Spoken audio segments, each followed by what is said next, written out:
Hai minasan, terima kasih sudah klik video ini dan selamat datang di channel Koronem. Oke, di video kali ini Mimin bakal ngerangkum keseluruhan cerita dari anime Hida no Aria.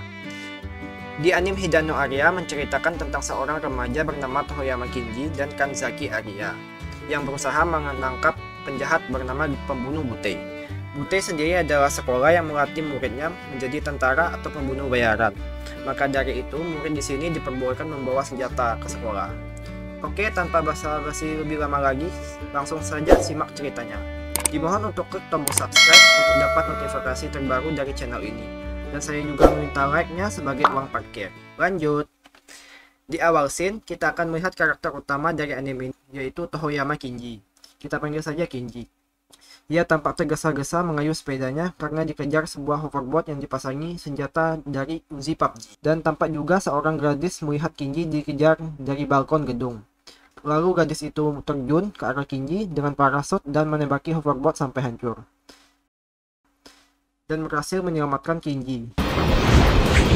主人公は正義の味方にでもなって。ほら、そこのバカ！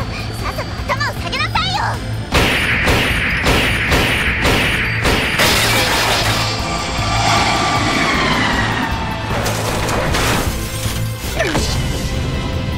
Scene berganti pada pagi hari sebelumnya. Di saat Kinji terbangun karena mendengar bel rumahnya berbunyi ditekan oleh teman masa kecilnya yang bernama Hotogi Shirayuki. Sebut saja Shirayuki. Ia datang memberikan bento kepada Kinji dan membawakan jas anti peluru beserta dengan pistol Beretta. Ya, di sini Kinji dan Shirayuki adalah salah satu murid dari Butei. Mereka membahas kasus pembunuhan Butei yang beberapa kali mengincar murid-murid sekolah Butei. Lalu Shirayuki berangkat duluan karena Kinji sedang mengecek email di laptopnya. 先に行ってくれ。俺はメールチェックしてから出る。 Tanpa ia sadari, ia terlambat naik bus yang biasa menjemputnya pukul 7.58 pagi. Karena itu, Kinji pun naik sepeda untuk pergi ke sekolah, dan saat dalam perjalanan, tiba-tiba hoverboard di awal scene muncul dan memperingatkan Kinji kalau menurunkan kecepatan, sepedanya akan meledak karena sudah dipasangi bom di bawah sadel sepedanya. Atau kalau melompat akan langsung ditembak oleh Uzi PUBG. そのチャリには爆弾が仕掛けてありやがります。チャリを降りやがったり減速をさせやがると爆発。助けを求めてはいけません。携帯を使用した場合も爆発しやがります。 Scene berganti seperti awal cerita memperlihatkan Kinji dikejar oleh hoverboard dan diselamatkan oleh seorang gadis dengan dual pistolnya. Mereka pun terpental akibat efek angin ledakan hingga masuk ke tempat penyimpanan alat olahraga. Dan nama gadis ini adalah Kanzaki Aria. Sebut saja Aria. Segerombolan hoverboard dan mereka pun ditembaki. Untung saja mereka bersembunyi ke dalam kotak anti peluru. Dan juga terkuak fakta bahwa Kinji punya semacam kemampuan. Jika ia terangsang, maka akan berubah menjadi seseorang yang berkepribadian lain, beserta dengan skill akurasi 100%, dan dapat dengan mudah menghancurkan semua hoverboardnya.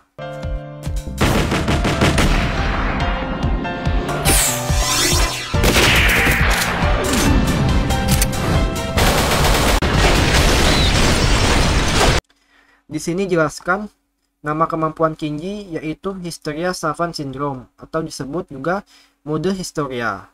Ada kemampuan yang diturunkan secara genetika. Setelah mode Hysteria menghilang dan Kinji sampai ke sekolah, ia dikejutkan dengan munculnya Aria sebagai siswa pindahan di kelasnya.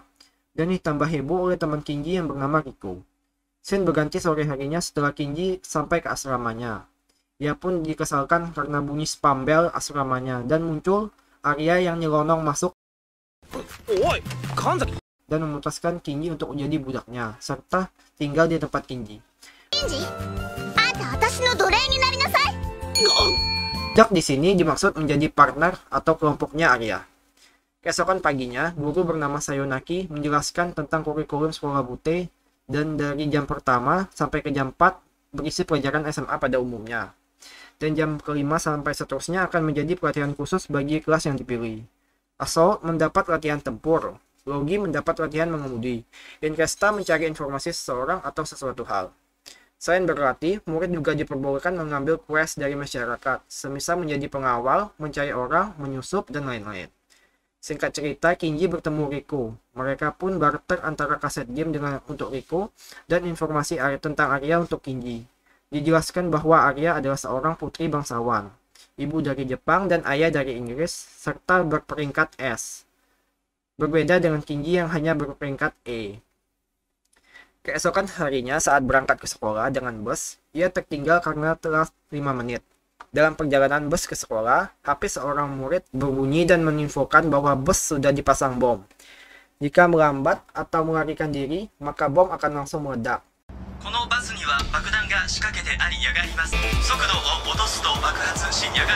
Dan saat itu juga muncul sebuah mobil yang dipasangi Yuzi, siap menembak jika ada yang mau kabur, tepat seperti yang dialami Kinji dulu. Mendengar berita tersebut, Arya dan Kinji bergegas mengejar bus dengan mobil. Kembali ke dalam bus, beberapa murid mencoba melawan dengan menunggu bus masuk ke dalam terowongan, karena diduga penglihatan dari kamera Uzi akan delay akibat perubahan cahaya.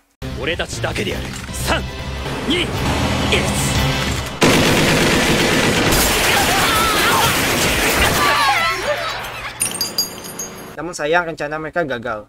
Saat memulai aksinya, Uzi langsung menembak mereka karena ternyata tidak menggunakan kamera, melainkan sensor panas. Untungnya siswa Butte selalu memakai seragam anti peluru, dan tidak ada korban jiwa kecuali supir yang pingsan. Di saat itu juga, Arya dan Kinji datang menolong dan menembak ban mobil hingga tergelincir dan meledak. Setelah kondisi diyakin aman, mereka berdua memutuskan untuk masuk ke dalam bus dan berpencar mencari dan menjinakkan bom. Arya pun berhasil menemukan bom yang dipasang di bawah mesin bus. Kinji juga naik ke atap untuk mencari alat yang mentransmisikan sensor, dan tiba-tiba muncul mobil yang dipasangi Yuzi lagi menembak Kinji. Namun tembakan tersebut ditahan oleh Arya dan mengakibatkan Arya tak sadarkan diri. Setelah keluar terowongan, muncul helikopter dengan seorang gadis sniper bernama Reki yang menembak bom di bawah bus dan berhasil menyelamatkan semuanya.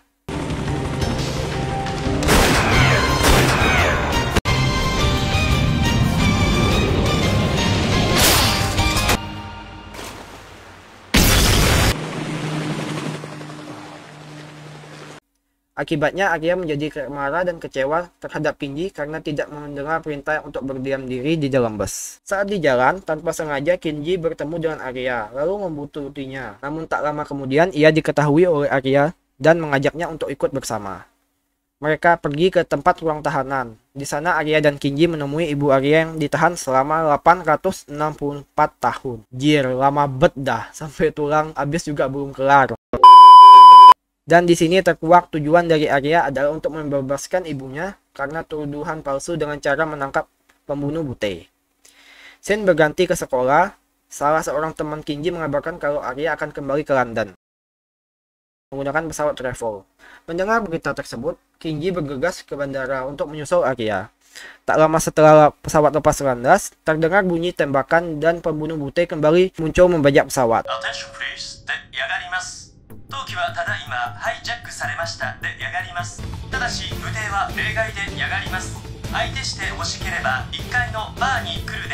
Mendengar pengumuman tersebut, Arya dan Kinji pergi menuju bar di lantai bawah pesawat. Sampainya di bar, mereka bertemu dengan Riko yang selama ini adalah sosok pembunuh Butte sebenarnya. Terjadi pertarungan antar lori.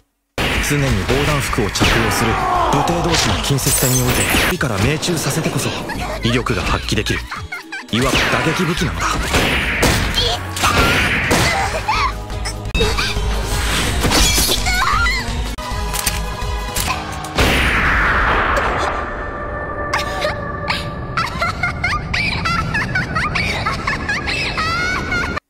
Dan berhasil dimenangkan oleh Riko. Saat itu pula Kinji bergegas menyelamatkan Arya dan kabur. Mereka bersembunyi di dalam sebuah kamar, dan setelah Arya sadar, ia langsung bergegas mengejar Riko, namun dihadang oleh Kinji. Untuk menenangkan Arya, Kinji pun menciumnya dan saat itu juga ia kembali ke mode histeria. Scene berganti menunjukkan Riko yang mencoba masuk ke dalam kamar Arya dan Kinji. Kembali terjadi pertarungan, namun kali ini dimenangkan oleh Arya dan Kinji. Karena terdesak, Riko pun memutuskan untuk melarikan diri dengan terjun pesawat. Karena efek dari ledakan, dua mesin pesawat meledak dan mengalami kebocoran bahan bakar. Dengan dibantu teman-teman Butte, Kinji dan Arya pun berhasil mendaratkan pesawat di pulau kosong dengan selamat. Singkat cerita, karena mendengar Shirayuki sedang diincar oleh penculik, Arya dan Kinji menawarkan diri sebagai pengawal pribadinya. Tujuan Arya tak lain dan bukan adalah untuk menangkap Durandal dan mengurangi masa tahanan ibunya. Malam harinya, Kinji mengajak Shirayuki untuk pergi melihat kembang api. Namun karena lamanya waktu perjalanan, mereka terlambat melihat kembang api. Saat itu juga Kinji melihat terserba dan membeli kembang api mini. Namun tiba-tiba Shirayuki tampak terkejut setelah mendapat pesan dari orang asing. Tampak raut wajah Shirayuki yang seperti mencemaskan sesuatu saat sedang bermain kembang api mini. Keesokan harinya, seperti biasa, Kinji yang menjadi pengawal Shirayuki tampak mengawasi Shirayuki dari kejauhan. 武藤君がわめいてたよ。いつになったら受付を交代してくれるんだって。これだけ人の目があれば大丈夫だよな。白雪、俺武藤と受付交代してくるから。分かった。 Kinji tiba-tiba mendapat pesan dari Shirayuki dan berkata maaf. Di saat itu juga salah seorang guru datang mencari Shirayuki karena keberadaannya yang tiba-tiba menghilang. Kinji pun langsung bergegas mencari Shirayuki karena mengingat ciri-ciri Durandal yang selalu mengirimkan pesan pada korbannya sebelum diculik.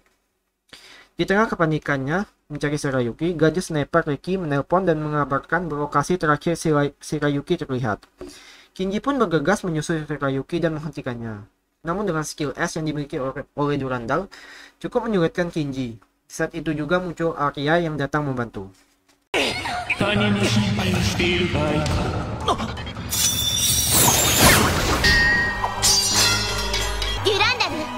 未成年者略取未遂の容疑で Dengan sekejap, Durandal langsung membawa pergi Shirayuki dan tiba-tiba air meluap. Mereka berhasil menemukan Shirayuki dalam keadaan terikat rantai. Kinji pun meminta Arya untuk pergi menyusul Durandal untuk mendapatkan kunci. Air pun semakin tinggi dan hampir memenuhi ruangan. Karena tidak ada pilihan lain, Kinji pun mengaktifkan mode histeria dengan mencium Shirayuki dan dengan sekejap dapat melepaskan rantai yang mengikatnya. Mereka pun berhasil selamat, tapi tiba-tiba ombak besar datang dan memisahkan mereka. Di saat bersamaan, Arya datang menemukan Shirayuki. Namun Kinji langsung curiga dengan Shirayuki yang baru ditemuinya, karena warna bra yang digunakan berbeda. Jirdah. Dan benar saja, sosok Shirayuki tersebut menyerang Arya dengan tiupan esnya sehingga membuat tangan Arya mati rasa. Ketika Shirayuki yang asli muncul dan membuat Shirayuki yang palsu berubah menjadi sosok Durandal yang sesungguhnya. Terjadi pertarungan antara Shirayuki dan Durandal.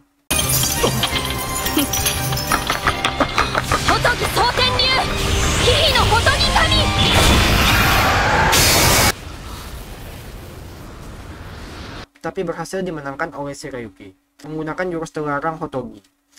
Dengan tertangkapnya Durandal, misi mereka pun berhasil.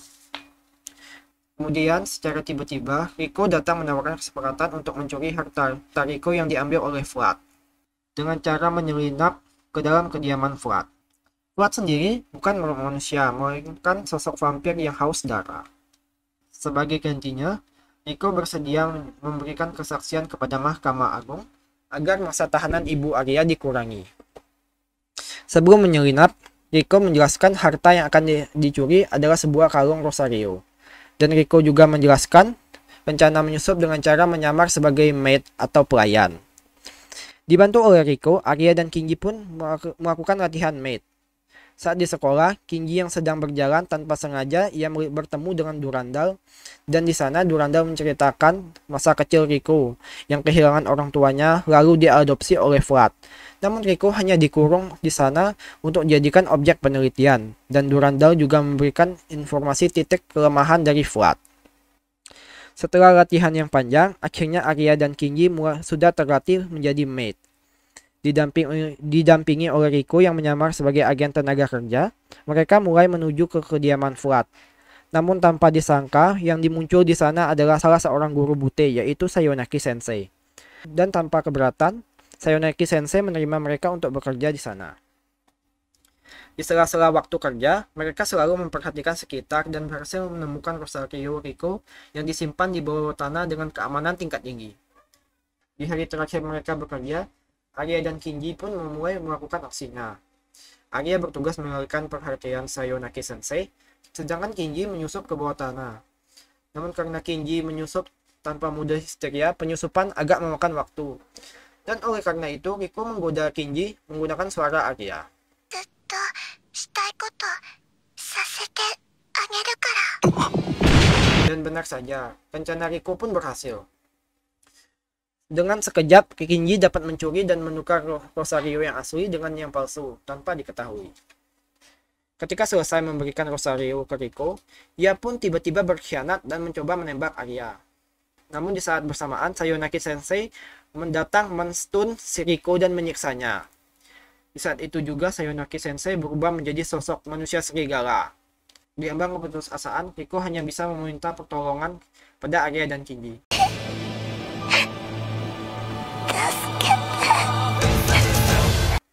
Terjadi pertarungan sengit antara Arya dan Kinji melawan Sayonaki. Kinji pun teringat pesan Durandal tentang titik kelemahannya dan mencoba menembaknya. Namun rencana itu gagal dan Kinji pun terhempas. Untung saja Riko datang menyelamatkan Kinji. Mereka pun kembali membantu Arya yang seorang diri melawan Sayonaki. Dengan cara yang sama, yaitu menembak titik kelemahan Sayonaki. Namun kali ini Kinji mengincar lidah Sayonaki. 2、1。